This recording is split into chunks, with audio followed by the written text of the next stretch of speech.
Muy bien, vamos a comenzar con el tema de hoy. Como mencionamos previamente, el título Apocalipsis capítulo 22, el paraíso recuperado.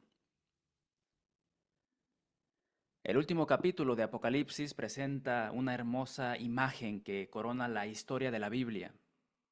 Realmente no es hasta el capítulo 22 de Apocalipsis que el comienzo de la Biblia tiene pleno sentido. En Génesis capítulo 2, la humanidad vivía en el paraíso y tenía plena comunión con Dios. Pero luego el hombre pecó, destruyó la comunión y acabó con la vida en el paraíso. El resto de la historia de la Biblia es como cómo Dios salva al hombre de sus pecados a través de quién? De Jesucristo. A través de Jesucristo nuestro Señor. Finalmente, al final de la Biblia vemos al hombre en el paraíso nuevamente y él está, una vez más, en completa comunión con Dios. Pero ahora es por toda la eternidad. Es decir, que la historia ha cerrado el círculo. Pero bien, les invito a abrir sus Biblias conmigo en Apocalipsis capítulo 22 y veamos lo que nos dicen los primeros 5 versículos. Apocalipsis capítulo 22, versículos 1 al 5. Después me mostró un río limpio de agua de vida, resplandeciente como cristal, que salía del trono de Dios y del Cordero, en medio de la calle de la ciudad, y a uno y a otro lado del río estaba el árbol de la vida, que produce 12 frutos, dando cada mes su fruto. Y las hojas del árbol eran para la sanidad de las naciones. Y no habrá más maldición, y el trono de Dios y del Cordero estará en ella, y sus siervos le servirán, y verán su rostro, y su nombre estará en sus frentes. No habrá allí más noche, y no tienen necesidad de luz de lámpara, ni de luz del sol, porque Dios es el Señor, los iluminará, y reinará por los siglos de los siglos.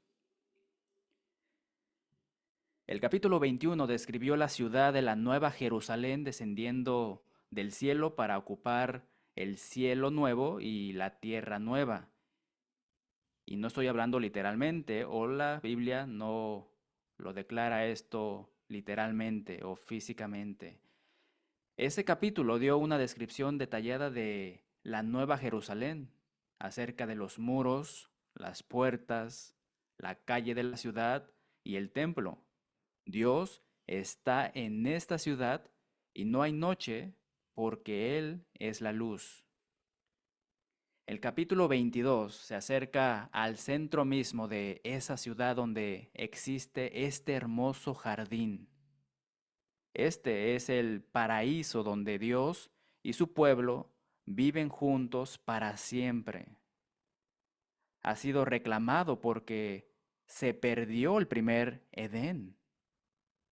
Dios tenía en su mente recuperarlo y todo lo que conlleva, es decir, la comunión que tenía con la humanidad en un comienzo, la pureza que el hombre tenía en su vida y las relaciones que Dios pretendía que existieran entre el hombre y su prójimo. Así que restaurar todas estas cosas era el propósito eterno de Dios. Veamos lo que dice Pablo acerca de su ministerio a los gentiles en Efesios capítulo 3, versículos 8 al 11. Efesios 3, versículos 8 al 11. A mí, que soy menos que el más pequeño de todos los santos, me fue dada esta gracia de anunciar entre los gentiles el Evangelio de las inescrutables riquezas de Cristo y de aclarar a todos cuál sea la dispensación del misterio escondido desde los siglos en Dios, que creó todas las cosas, para que la multiforme sabiduría de Dios sea ahora dada a conocer por medio de la Iglesia a los principados y potestades en los lugares celestiales. Escuchen el versículo 11. Conforme al propósito eterno que hizo en Cristo Jesús, nuestro Señor. En este capítulo de Apocalipsis, ese propósito eterno ha sido final y finalmente cumplido, completamente consumado, cuyo resultado es este hermoso jardín, el paraíso, donde la humanidad vive con Dios para siempre. Es el paraíso recuperado. Pero hablemos un poco acerca de una recompensa para los justos. Los versículos del 1 al 5 muestran la recompensa para los justos. Preguntamos, ¿cuál es esta recompensa? Primero, está el río de la vida. El río sale del medio del trono de Dios. Génesis capítulo 2, versículo 10 dice que había un río que salía del Edén y se partió para convertirse en 4 ríos. Así como había un río en el Edén, también hay un río en el paraíso. Este río tiene en su interior el agua de la vida porque es el río de la vida. Recordemos que nuestro Señor Jesús habló de esa agua. Juan capítulo 4, versículo 14. Mas el que bebiere del agua que yo le daré, no tendrá sed jamás, sino que el agua que yo le daré será en él una fuente de agua que salte para vida eterna. En forma de pregunta, ¿qué es esa agua que es el río de la vida? Es la bondad, el espíritu y la vida de Dios que siempre fluyen y que habitan constantemente en su pueblo. Este río es puro, no está contaminado por el pecado. Es claro como el cristal. El texto dice transparente. Nada está oculto. No hay motivos ocultos ni agendas ocultas. No ocurrirán locuras inesperadas, por así decirlo. Es perfectamente puro, completamente claro y procede del trono de Dios y del Cordero. Pero no solo fluye el río de la vida, sino que también crece el árbol de la vida en este jardín. Este árbol también estaba en el jardín del Edén, en Génesis capítulo 2, versículo 9. Por favor, vayan conmigo a Génesis capítulo 2, versículo 9. Y Jehová Dios hizo nacer de la tierra todo árbol delicioso a la vista y bueno para comer, también el árbol de vida en medio del huerto y el árbol de la ciencia del bien y del mal. Así que el árbol de la vida estaba en el principio y ahora está aquí al final. Ha sido restaurado. Vemos que Juan visualiza este árbol en medio o entre las avenidas de la ciudad. Y esta no es una sola calle. No es solo una calle, sino un conjunto de calles que llegan al centro de esta gran ciudad. La ciudad tiene 12 puertas, como mencionaba anteriormente, 3 a cada lado y con cada puerta hay una calle. Las calles se unen para formar una gran calle, una gran avenida, por así decirlo. El árbol de la vida abarca todas estas avenidas. La imagen es la de un gran árbol en crecimiento que abastece las necesidades de toda la ciudad. Este árbol gigante y muy alto abarca o atraviesa también el río de la vida. Ahora escuchen, porque algunos han sugerido que la imagen es un árbol con muchos troncos que crece entre la ciudad. El lenguaje es difícil de entender, pero el árbol de la vida simboliza cómo Dios alimenta a su pueblo. Se trata de que Él les dé vida eterna y que vivan con Él para siempre. El árbol de la vida da frutos y produce hojas también. Este fruto y estas hojas logran algo. No son ornamentales, es decir, no son decorativas o de adorno. El árbol da 12 frutos, uno por cada mes del año. La comida está disponible todo el año, es decir, el pueblo de Dios nunca pasa hambre. En esta ciudad eterna siempre hay algo para comer. En este hermoso jardín nunca tendrán hambre ni sed. Tienen una nutrición completa y perfecta. Las hojas del árbol son para la sanidad. Son para la sanidad de las naciones.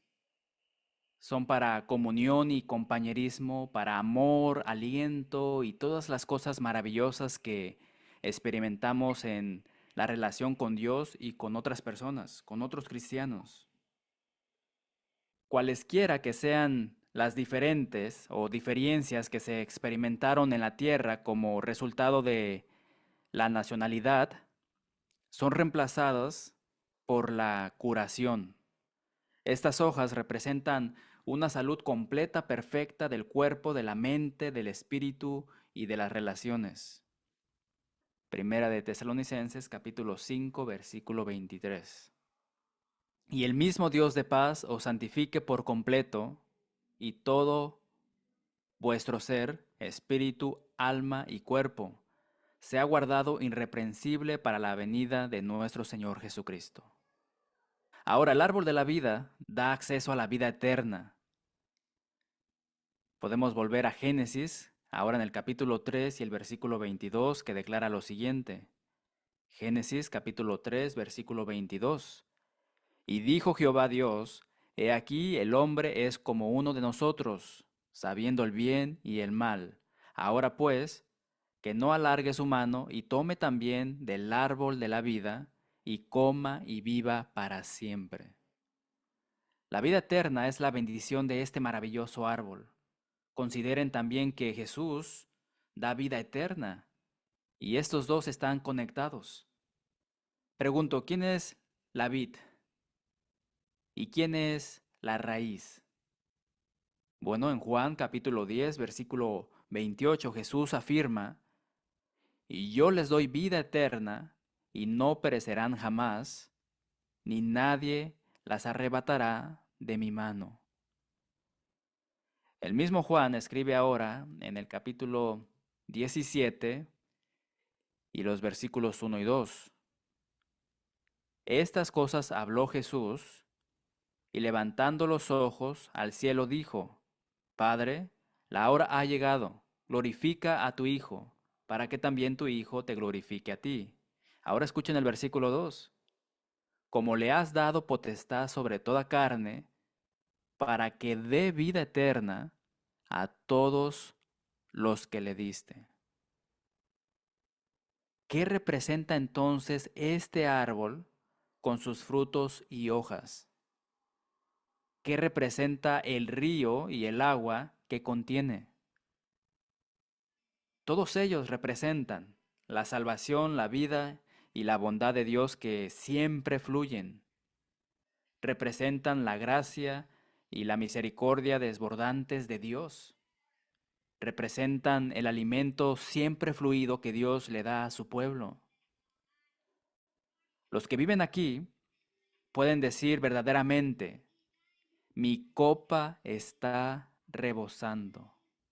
Ahora es interesante porque es una cita de la Biblia hebrea. Mi copa está rebosando en el Salmo 23, versículo 5, y significa, tengo más que suficiente para mis necesidades, aunque las interpretaciones y el uso varían.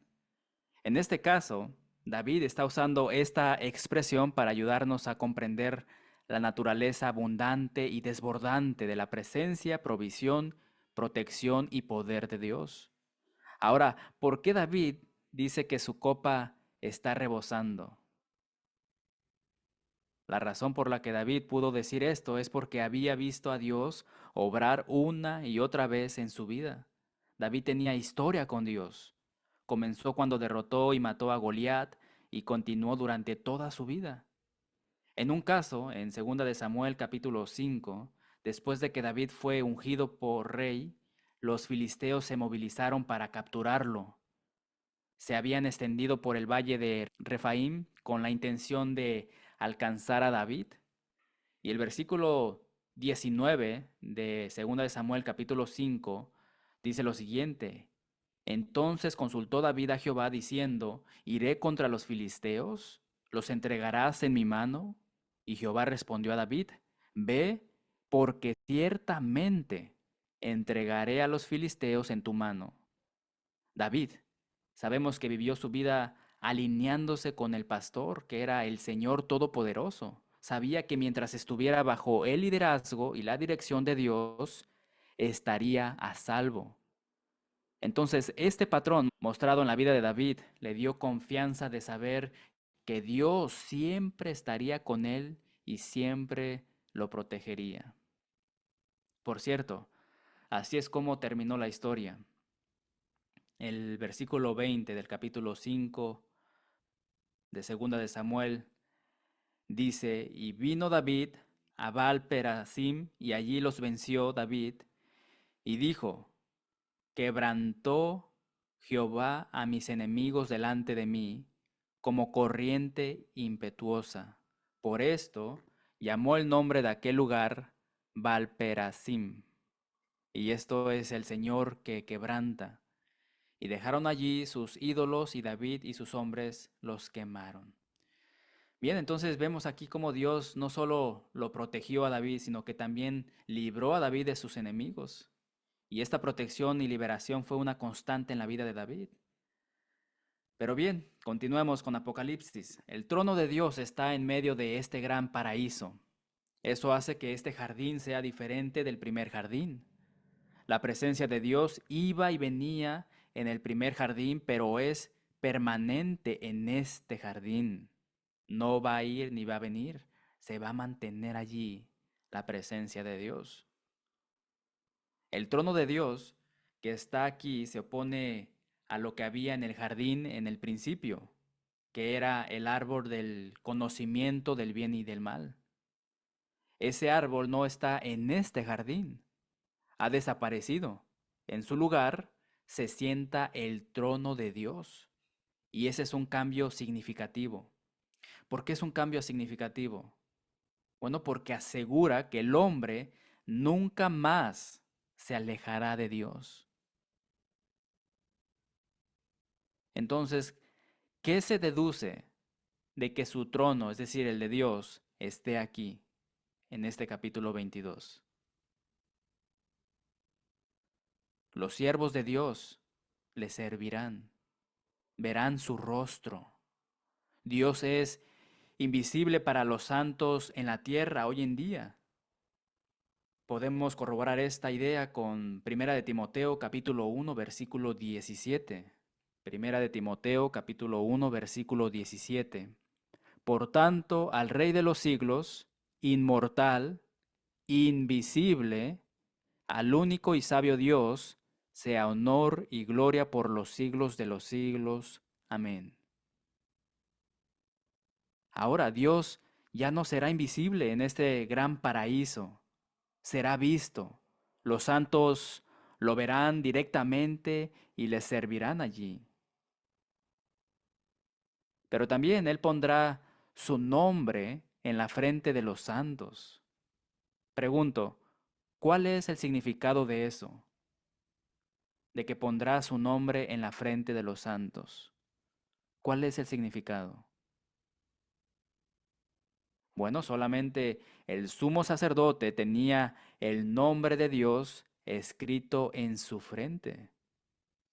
En el Antiguo Testamento podemos ir a Éxodo capítulo 28, versículos 36 al 38. Éxodo 28, versículos 36 al 38.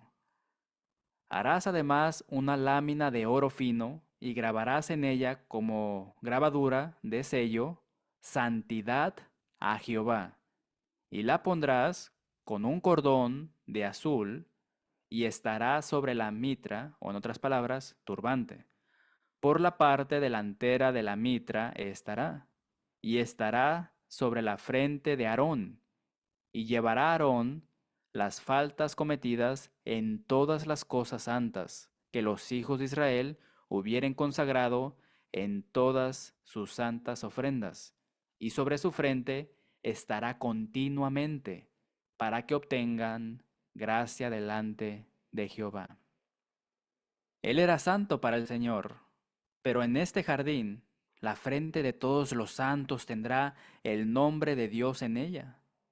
Todos ellos estarán en esa hermosa y maravillosa relación que solo se le otorgaba al sumo sacerdote en la antigüedad una vez al año. Pueden entrar al trono de Dios en el templo de Dios a voluntad. Tienen esa relación directa con Dios, pero no solo una vez al año como en la antigüedad, sino todo el día, todos los días por la eternidad. Ahora, si usted pregunta, ¿cuál es el significado de la frente? Bueno, el significado de la frente es que es donde se colocaba el sello de Dios sobre su pueblo. Apocalipsis capítulo 7, versículo 3 dice lo siguiente: no hagáis daño a la tierra, ni al mar, ni a los árboles, hasta que hayamos sellado en sus frentes a los siervos de nuestro Dios. Pregunto, ¿qué es el sello? Bueno, vayamos una vez más a las Escrituras, ahora en Efesios capítulo 1, versículo 13. Efesios capítulo 1, versículo 13. En él también vosotros, habiendo oído la palabra de verdad, el evangelio de vuestra salvación, y habiendo creído en él, fuisteis, escuchen, sellados con el Espíritu Santo de la promesa. El sello de Dios se cumple plenamente en el paraíso, donde los santos disfrutan y disfrutarán de las bendiciones plenas del Espíritu Santo. Allí no habrá noche, tampoco hay necesidad de luz, de sol. ¿Y por qué? Porque el Señor Dios es la luz. Recordarán lo escrito por Juan en Primera de Juan, capítulo 1, versículo 5, donde Juan dice: este es el mensaje que hemos oído de él y os anunciamos. Dios es luz y no hay ningunas tinieblas en él. Pero también vemos que los santos reinarán con Dios. Apocalipsis capítulo 5, versículo 10 dice que el pueblo de Dios fue creado para ser para nuestro Dios reyes y sacerdotes que reinan sobre la tierra. En el paraíso los santos reinan con Él, es decir, con Dios para siempre. Este reinado del que habla el versículo 5 es más allá del reinado de 1000 años. Y más adelante vamos a abordar este tema más implícitamente acerca del milenio y el premilenialismo. Pero este no es el mismo reinado del que se habla al principio del capítulo 19. No es el mismo reinado. Apocalipsis capítulo 5, versículo 10 afirma el reinado de los santos en la tierra. Ese es también el reinado de 1000 años del capítulo 19. Pero aquí es totalmente otro reinado del que estamos hablando. Este reinado, en el capítulo 22, es el reinado eterno de Dios con sus santos. Así que eso es algo completamente diferente. Pero también vemos aquí en Apocalipsis 22 una vigilia para los sabios. El versículo 5 concluye la visión apocalíptica de Juan. La gran serie de imágenes reveladas a lo largo del libro ahora está completa. Comenzando con el versículo 6, Juan recibe y comunica al lector o a nosotros, los estudiantes de la Biblia o cristianos, las últimas palabras de exhortación del Señor. Estas palabras constituyen una vigilia para los sabios. Aquellos que son sabios son aquellos que escucharán las palabras que se dan en este libro y velarán, es decir, estarán listos, preparados para el día del juicio. No bajarán la guardia, estarán constantemente vigilantes. ¿Cómo? Guardando las palabras de Cristo. O en otras palabras, obedeciendo las palabras de Cristo, siguiendo las palabras de Cristo y no del hombre. Veamos los versículos 6 y 7 de este capítulo 22. Y me dijo, estas palabras son fieles y verdaderas, y el Señor, el Dios de los espíritus de los profetas, ha enviado su ángel para mostrar a sus siervos las cosas que deben suceder pronto. He aquí, vengo pronto. Bienaventurado el que guarda las palabras de la profecía de este libro. Las palabras que fueron dadas son fieles y verdaderas. Fueron dadas a Juan para que las diera a todos. Bienaventurado el que guarda las palabras. En Segunda de Tesalonicenses capítulo 3, versículo 3, encontramos lo siguiente. Pero fiel es el Señor, que os afirmará y guardará del mal. Nuestro Señor Jesús dijo en Juan capítulo 13, versículo 17. Juan capítulo 13, versículo 17. Si sabéis estas cosas, bienaventurados seréis si las hiciereis. Entonces no se trata solamente de escuchar, sino de practicarlo. Estas son las palabras de Cristo, tal como las dio a su santo profeta, palabras que deben cumplirse en breve. Los santos guardarán las palabras de Cristo, guardando la adoración a Cristo. Los santos también guardarán o mantendrán la adoración a Cristo, y escuchen, cómo se refleja en los versículos 8 y 9. Yo, Juan, soy el que oyó y vio estas cosas, y después que las hube oído y visto, me postré para adorar a los pies del ángel que me mostraba estas cosas. Pero él me dijo, mira, no lo hagas, porque yo soy consiervo tuyo, de tus hermanos los profetas, y de los que guardan las palabras de este libro. Y escuchen la declaración del ángel, adora a Dios. Lo mismo que hizo Pedro con Cornelio, cuando Cornelio se postró ante él y le dijo Pedro que no lo hiciera. Pero aquí vemos otro ejemplo de un ángel. Previamente vimos también lo mismo con Juan haciendo esto mismo, con un ángel. Pero el ángel le volvió a decir, no lo hagas, adora a Dios. La adoración a Cristo es la adoración a Dios, no a los ángeles, ni a otras cosas creadas, ni a ninguna otra cosa que no sea Dios. Recordemos aquella escritura muy conocida y memorizada. Juan capítulo 4, versículo 24. Juan capítulo 4, versículo 24. Dios es espíritu y los que le adoran en espíritu y en verdad es necesario que adoren. El pueblo de Dios debe dedicarse a adorar únicamente a Dios. También debe seguir el camino único de Cristo.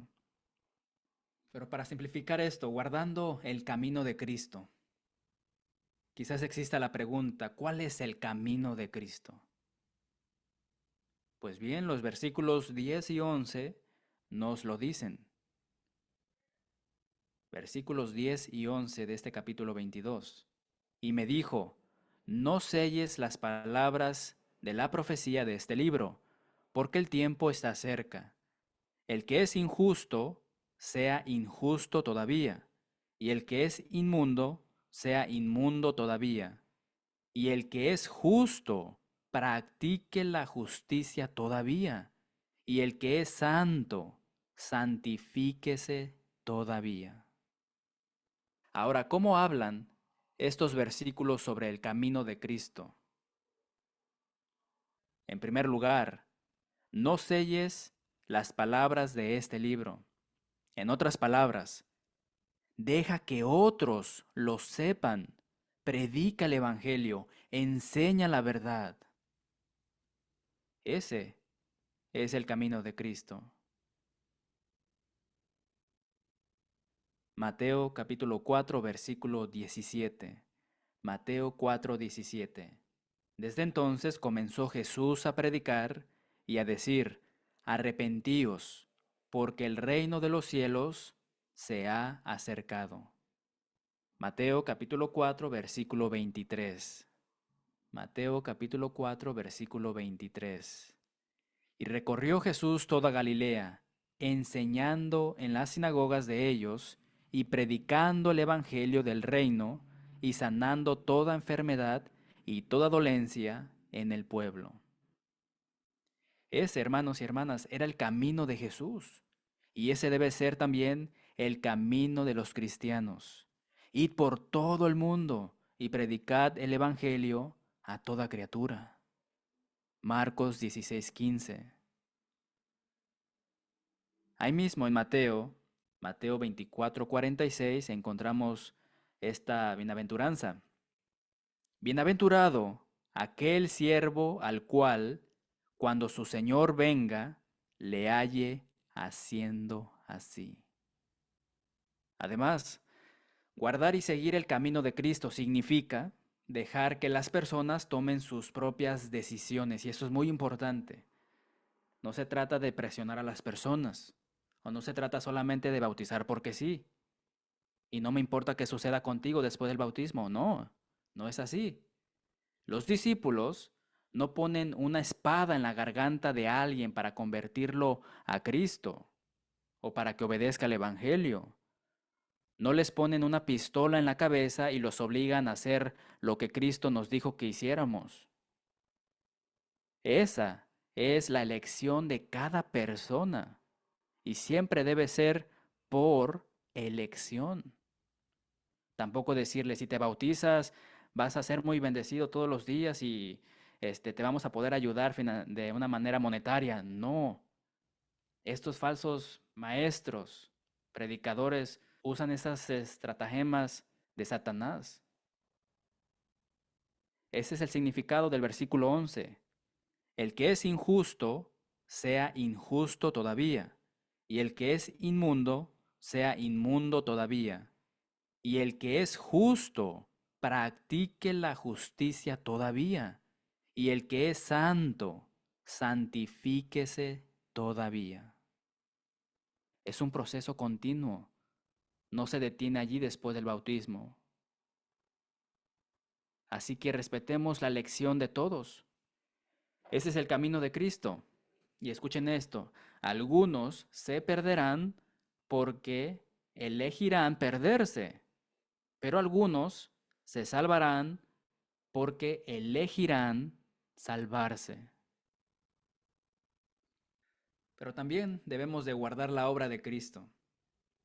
El sabio guardará la obra de Cristo como se muestra en los versículos 12 al 17. Veamos lo que dicen estos versículos. He aquí, yo vengo pronto, y mi galardón conmigo, para recompensar a cada uno según sea su obra. Yo soy el alfa y la omega, el principio y el fin, el primero y el último. Bienaventurados los que lavan sus ropas para tener derecho al árbol de la vida y para entrar por las puertas en la ciudad. Mas los perros estarán afuera, y los hechiceros, y los fornicarios, y los homicidas, los idólatras, y todo aquel que ama y hace mentira. Yo, Jesús, he enviado mi ángel para daros testimonio de estas cosas en las iglesias.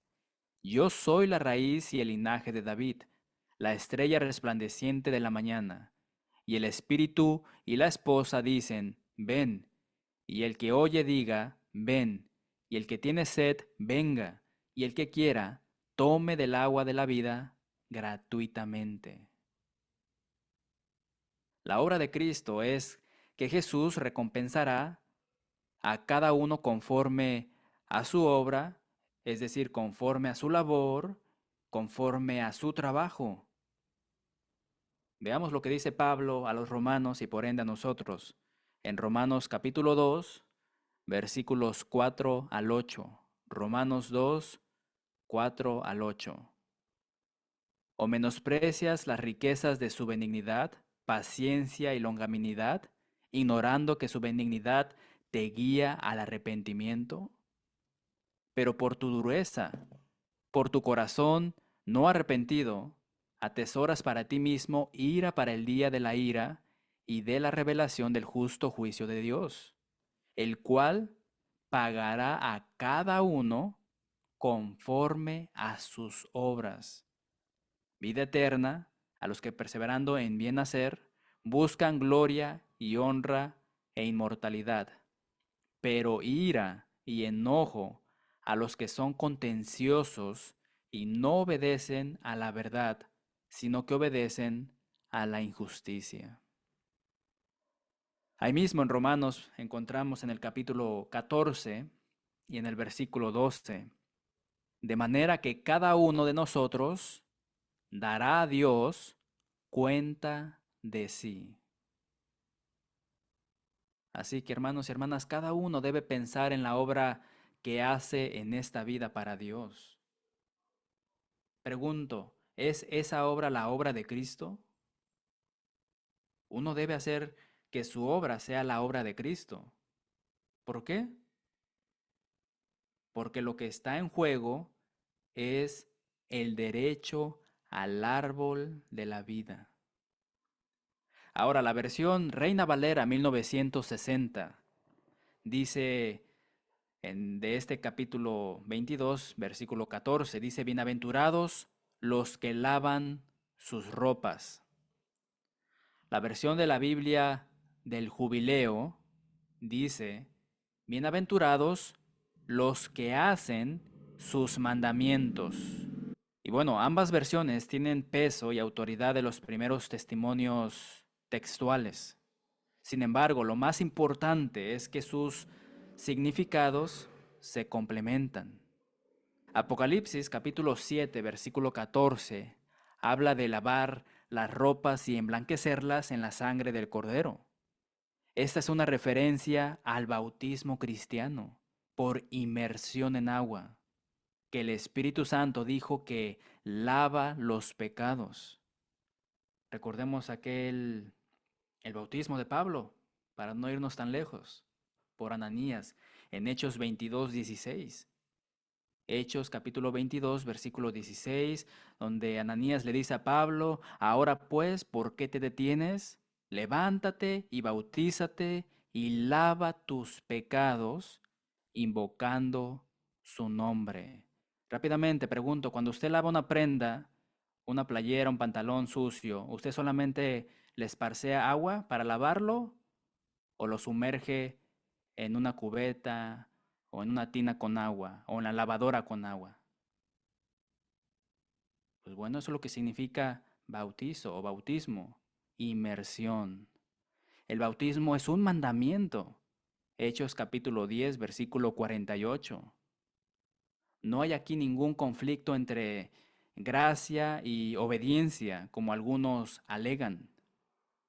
Lavar las ropas es guardar u obedecer los mandamientos y viceversa. El apóstol Juan está de acuerdo porque él dice en Primera de Juan capítulo 1 versículo 7, pero si andamos en luz, como él está en luz, tenemos comunión unos con otros, y la sangre de Jesucristo, su Hijo, nos limpia de todo pecado. También escribe en Primera de Juan, capítulo 5, versículos 2 y 3. En esto conocemos que amamos a los hijos de Dios cuando amamos a Dios y guardamos sus mandamientos. Pues este es el amor a Dios, que guardemos sus mandamientos, y sus mandamientos no son gravosos, o en otras palabras, difíciles de cumplir. Así que escuchen, sugerir lo contrario es una doctrina falsa. Sugerir que no es necesario el bautismo para salvación. Sugerir que es nada más algo simbólico y que puedo bautizarme por aspersión o solamente con repetir aquella dichosa oración del pecador. No, las escrituras claramente lo dicen cómo. Los cristianos fieles pueden decir con confianza que quienes cumplen sus mandamientos, es decir, los de Dios, tienen derecho al árbol de la vida, porque eso les da la certeza de que han hecho las cosas correctamente. Si Jesucristo, mi Señor, me pidió que me bautizara de esta manera, tengo la certeza de que tengo el derecho al árbol de la vida. Si Jesucristo, mi Señor, me dijo que participara de la cena del Señor de esta manera, bueno, tengo la certeza de que tengo el derecho al árbol de la vida. Si mi Señor, mi Salvador, Jesucristo, dijo que le alabara con cánticos espirituales y salmos, bueno, tengo la certeza de que si lo hago así, tengo el derecho al árbol de la vida. Hay mucha gente que no está de acuerdo con esa afirmación, porque creen falsas doctrinas de la salvación, solo por fe o solo por gracia, que circulan por todo el mundo religioso hoy en día. Afirman que no es necesario cumplir ningún mandamiento. Imagínense hasta dónde llegan a decir eso, que no es necesario cumplir ningún mandamiento y que solo hay que creer. Hay muchos pasajes bíblicos muy claros y sencillos que afirman la necesidad de la obediencia en el Nuevo Testamento. Por ejemplo, rápidamente, Mateo 28:20, Mateo 28:20, enseñándoles que guarden todas las cosas que os he mandado. Y he aquí, yo estoy con vosotros todos los días hasta el fin del mundo. Amén. Hechos capítulo 5, versículo 32. Hechos capítulo 5, versículo 32. Y nosotros somos testigos suyos de estas cosas, y también el Espíritu Santo, el cual ha dado Dios a los que le obedecen. Romanos capítulo 1, versículo 5. Romanos capítulo 1, versículo 5. Y por quien recibimos la gracia y el apostolado para la obediencia a la fe en todas las naciones por amor de su nombre. Y finalmente, Hebreos capítulo 5, versículo 9. Hebreos capítulo 5, versículo 9. Y habiendo sido perfeccionado, vino a ser autor de eterna salvación para todos los que le obedecen.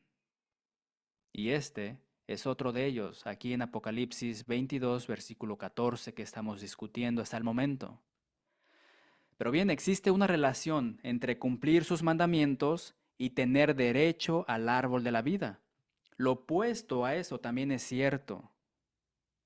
Aquellos que no tienen derecho al árbol de la vida son aquellos que no cumplen sus mandamientos.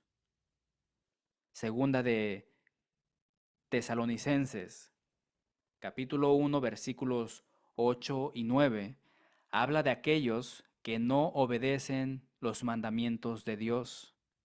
Dice la Escritura, para dar retribución a los que no conocieron a Dios ni obedecen al Evangelio de nuestro Señor Jesucristo, los cuales sufrirán pena de eterna perdición, excluidos de la presencia del Señor y de la gloria de su poder. Uno debe obedecer el Evangelio para ser salvo. Uno debe cumplir los mandamientos de Dios para tener acceso al árbol de la vida. Para reforzar este mismo punto, Jesús dice que los que no obedecen son relegados a estar fuera de la ciudad. Luego los describe, capítulo 22, perdón, versículo 15. Apocalipsis capítulo 22, versículo 15. Dice que son perros, es decir, son inmundos. Dice que son aquellos hechiceros, fornicarios, asesinos, idólatras y todo aquel que ama y practica la mentira. La palabra de Dios afirma estas cosas. Aquellos que tienen un problema con este pronunciamiento, tienen un problema con la palabra de Dios. Tendrán que ellos mismos discutirlo con Dios un día, si Dios le da la oportunidad, ¿verdad? Pero ya van a estar condenados porque no obedecieron la palabra. Porque esos son los que no estarán en el paraíso. Esos son los que no vivirán eternamente con Cristo, aquellos que inventan miles de excusas para no obedecer la palabra de Dios, o para obedecerlo a su manera y no a la manera de Dios. Uno debe guardar los mandamientos de Dios si quiere tener acceso al árbol de la vida. Claramente, aquellos que no lo hagan no tendrán acceso a él. Pero vemos que también Jesús nuestro Señor continúa hablando en el versículo 16. Yo Jesús he enviado mi ángel para daros testimonio de estas cosas en las iglesias. Yo soy la raíz y el linaje de David, la estrella resplandeciente de la mañana. Observen la identidad de Jesús. Él es la raíz y el linaje de David, es decir, Él es el Mesías profetizado. Él es la estrella resplandeciente de la mañana. Y algo muy interesante es de que los griegos llamaban a la estrella de la mañana con el nombre de fósforos.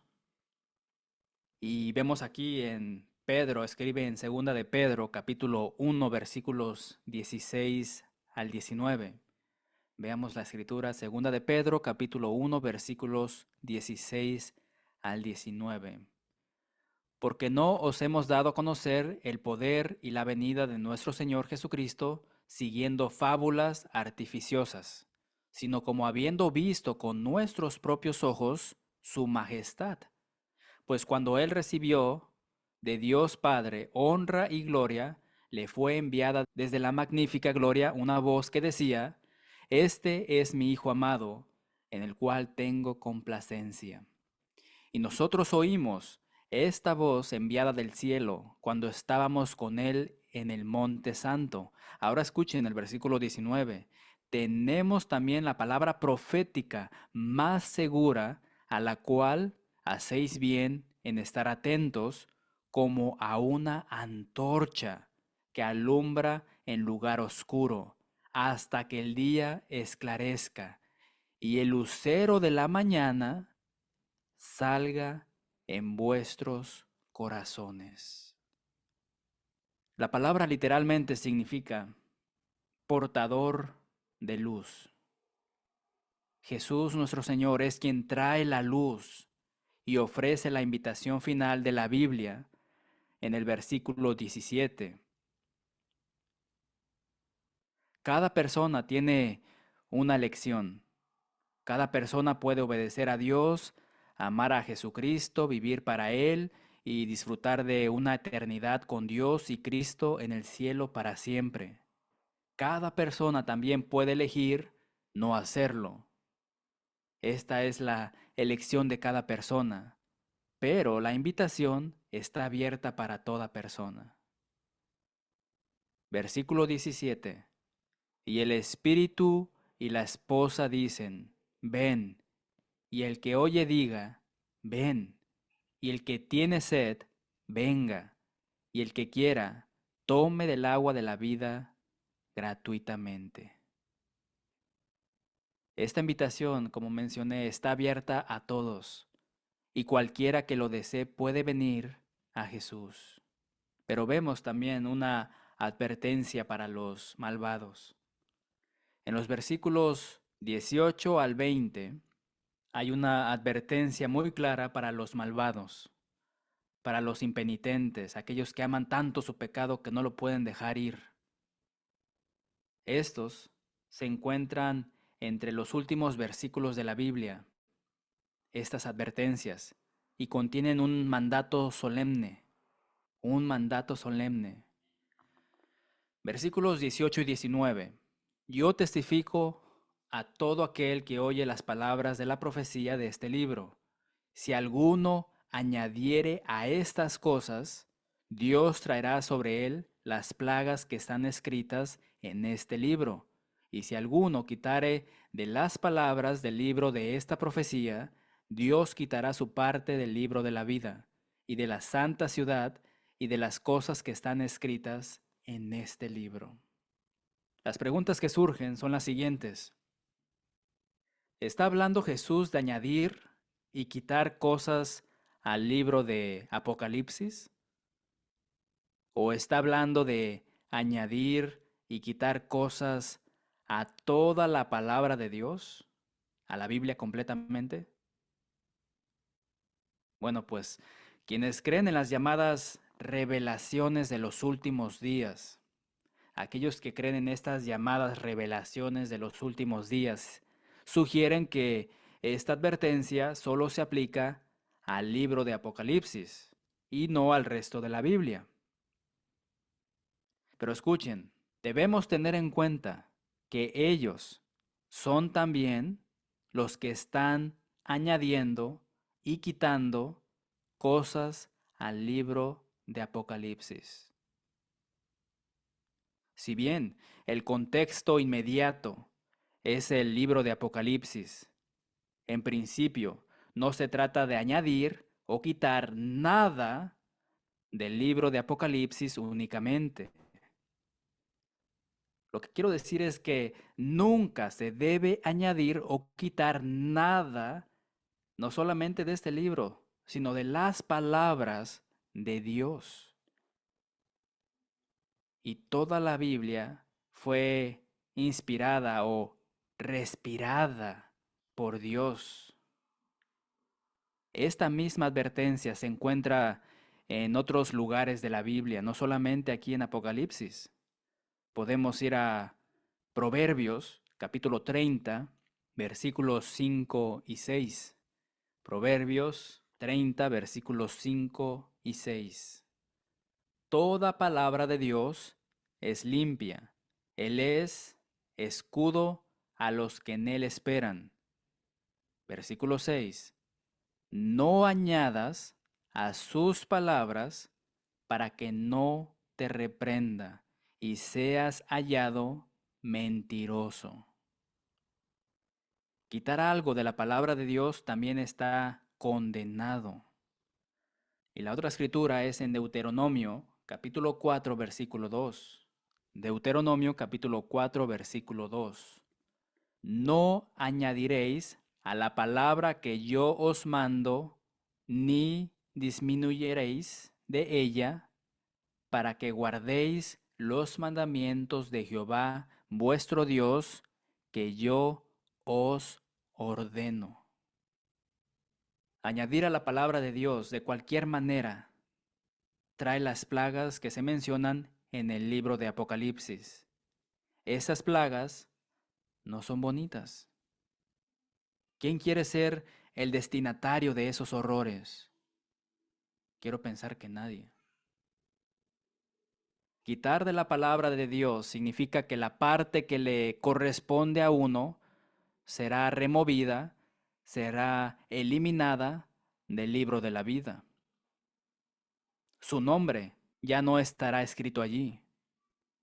Uno no debe desviarse a la derecha ni a la izquierda, ni añadir a la palabra de Dios, ni quitar de la palabra de Dios. Cada persona es responsable de decir exactamente lo que Dios ha dicho y todo lo que Dios ha dicho. Pero muchos falsos predicadores no aplican esto, no son responsables. Solamente son responsables al contar el dinero que les roban a la gente, ¿verdad? A la gente que engañan, como Satanás. Pero si fueran responsables, predicarían la Biblia plena y pura como está escrita.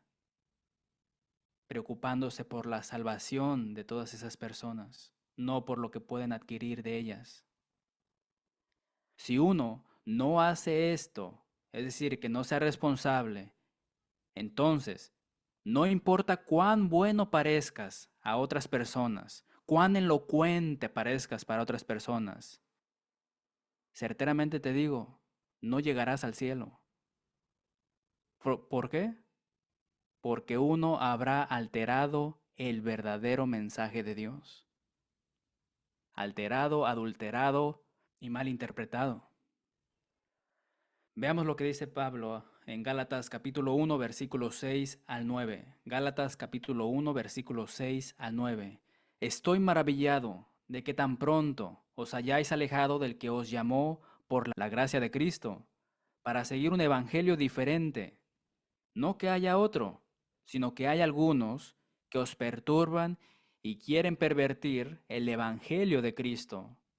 Mas si aún nosotros, o un ángel del cielo, os anunciare otro evangelio diferente del que os hemos anunciado, sea anatema. La palabra ahí se simplifica a ser maldito. Versículo 9. Como antes hemos dicho, también ahora lo repito, si alguno os predica diferente evangelio del que habéis recibido, sea anatema. Y escuchen, hermanos, no son mis palabras, no son las palabras tanto de Pablo, sino el Espíritu, Dios mismo diciendo estas palabras. Pregunto, ¿es posible que el cristiano peque hasta perderse? ¿Es posible que el cristiano peque hasta perderse? Bueno, este versículo dice que sí. Jesús dijo que quitaría su parte del libro de la vida y de las cosas que están escritas en este libro. Se pueden quitar nombres del libro de la vida. Esta es una afirmación de que los cristianos deben, no quizás o tal vez o a medias, sino deben completamente permanecer fieles al Señor. Aquella escritura muy citada de Apocalipsis, en el capítulo 2, versículo 10, parte B. Sé fiel hasta la muerte y yo te daré la corona de la vida. En el versículo 20, Jesús dice, el que da testimonio de estas cosas dice, ciertamente vengo en breve. Juan añade su acuerdo y su saludo al final en el versículo 21. Juan dice, amén, sí, ven Señor Jesús. La gracia de nuestro Señor Jesucristo sea con todos vosotros. Amén. La palabra breve que encontramos aquí es la palabra griega tahu o tazu y puede significar de repente o inesperadamente, no necesariamente pronto, pero de repente o inesperadamente. Y esto concuerda con la profecía de Jesús de que vendría como ladrón. En Apocalipsis capítulo 3, versículo 3, en aquel mensaje a Sardis, cuando dice, acuérdate pues de lo que has recibido y oído, y guárdalo, y arrepiéntete, pues si no velas, vendré sobre ti como ladrón, y no sabrás a qué hora vendré sobre ti. Jesús viene pronto, hermanos, pero no según el cronograma de la humanidad. Nadie sabe cuándo regresará. Aquellos charlatanes que han inventado tantas fechas que exceden hasta las 20 predestinaciones que han hecho a través de los años, solamente son mentirosos. ¿Qué dice Mateo 24:36? Pero del día y la hora nadie sabe, ni aun los ángeles de los cielos, sino solo mi Padre, dice el Señor Jesús. En 2 de Pedro, capítulo 3, versículo 9. Segunda de Pedro, capítulo 3, versículo 9, el Señor no retarda su promesa, según algunos la tienen por tardanza, sino que es paciente para con nosotros, no queriendo que ninguno perezca, sino que todos procedan al arrepentimiento. Ahora, si el Señor demora su venida, como dijo Jesús en sus parábolas, es para que más personas sean salvas. El lago de fuego, hermanos y hermanas, no fue creado para personas, fue creado para Satanás y para sus ángeles, para sus trabajadores. Jesús dijo en la parábola del siervo infiel en Lucas capítulo 12, versículos 41 al 48. Entonces Pedro le dijo, Señor, ¿dices esta parábola a nosotros o también a todos? Y dijo el Señor, ¿quién es el mayordomo fiel y prudente al cual su Señor pondrá sobre su casa para que a tiempo les dé su ración? Bienaventurado aquel siervo al cual cuando su Señor venga le halle haciendo así. En verdad os digo que le pondrá sobre todos sus bienes. Versículo 45. Mas si aquel siervo dijere en su corazón, mi Señor tarda en venir, y comenzare a golpear a los criados y a las criadas, y a comer y beber y embriagarse, vendrá el Señor de aquel siervo en día que éste no espera y a la hora que no sabe, y le castigará duramente y le pondrá con los infieles. Aquel siervo que conociendo la voluntad de su Señor, no se preparó ni hizo conforme a su voluntad, recibirá muchos azotes. Mas el que sin conocerla hizo cosas dignas de azotes, será azotado poco. Porque a todo aquel a quien se haya dado mucho, mucho se le demandará, y al que mucho se le haya confiado, más se le pedirá. El Señor ha demorado su venida todos estos años, pero cada discípulo debe estar listo en cualquier momento. En lo que respecta a los fieles, el Señor viene inmediatamente porque no se sabe cuándo será su venida, y los cristianos deben esperar su regreso en todo momento. Pero bien, para concluir, qué hermosa imagen nos presenta el Espíritu Santo en el capítulo 22 de Apocalipsis, del paraíso recuperado. ¿Quién no quiere pasar la eternidad en el paraíso con Dios?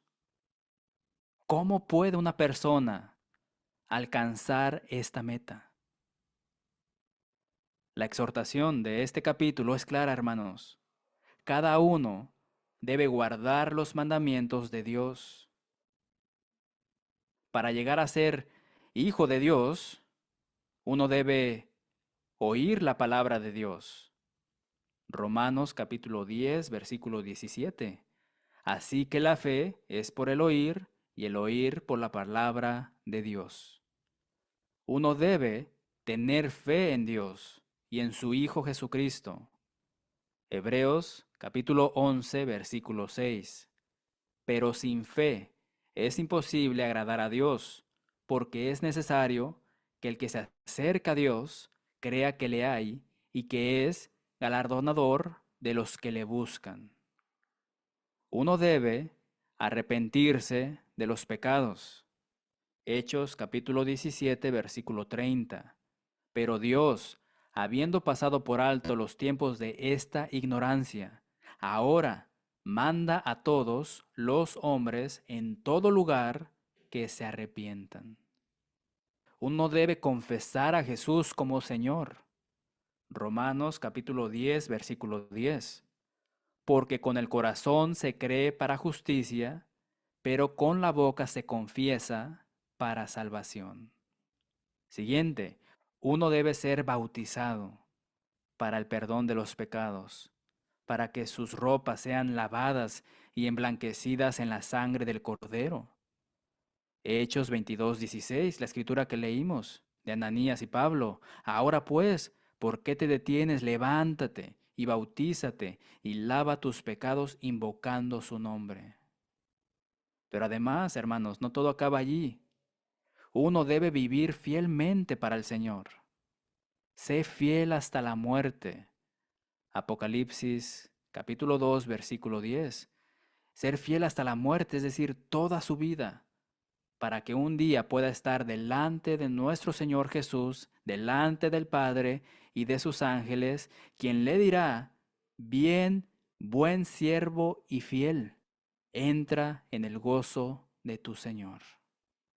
Mateo capítulo 25, versículo 21. Así que esa es la imagen del capítulo 22 de Apocalipsis. El gozo del Señor espera a los fieles. La decisión pertenece a cada persona. Jesús no opera por la fuerza. El Espíritu y la esposa dicen: ven. Hemos llegado al final de este tema y pues antes que todo quiero agradecerle a Dios primeramente por su bendita revelación y guía, y a todos ustedes, amados, por haber estado estudiando con nosotros todos estos meses este libro hermoso de Apocalipsis, la revelación de Jesucristo, Señor nuestro.